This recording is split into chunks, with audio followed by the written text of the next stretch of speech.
අද මම මේ අද හදන්නේ අම්පාරේ. මොකද අපේ අක්කගේ වෙඩින් එක තියෙන නිසා. ඉතින් මම මේ පාර අම්පාරේ ගියේ ට්‍රින්කෝ වලින් කල්මුණේට ගිහින් කල්මුණේ තමයි අම්පාරේ බස් එක යන්න ඕනේ. මොකද ඒ ටයිම් මේ බස් එකක් තිබ්බේ නෑ. මොකද උදේ මම ලෙක්චර්ස් ඉඳලා තමයි හවස මම මෙහෙම යන්න තීරණය කළේ. එතකොට කොහොමරි මං හිටියද්දි නම් ටිකක් හවස් වුණා. අම්පාරේ ස්ටෑන්ඩ් එකටත් ආවා. ඒ ඇවිල්ලා ටික වෙලාවක් ඉන්න වුණා. කොහොමරි අපේ මල්ලි මට සෙට් වුණා. එයාත් එක්ක ඊට පස්සේ ෂර්ට් එකක් ගන්න කියලා ගියා. අපේ මල්ලි කිව්වට අපේ නන්දගේ පුතා.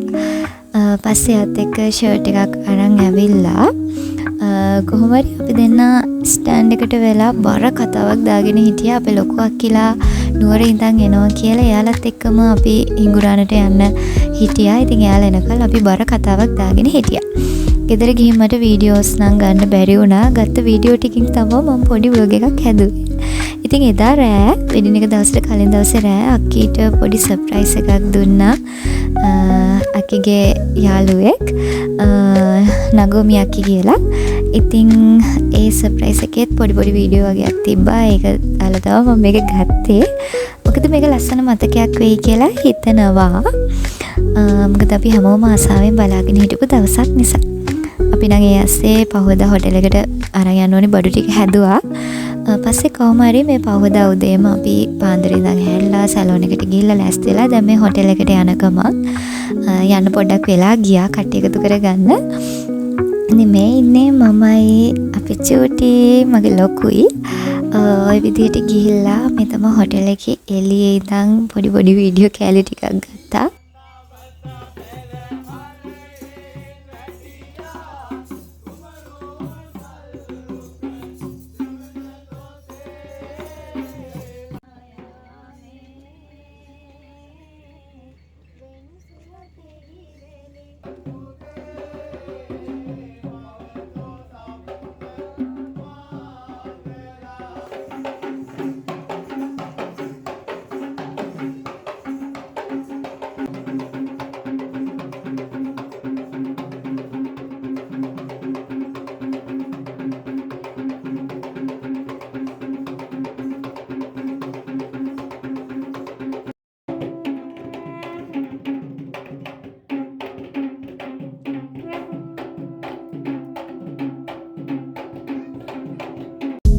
ලස්සන දේවල් ගොඩාක් තිබ්බා. හැබැයි මට වීඩියෝ කරන්න නම් බැරි වුණා.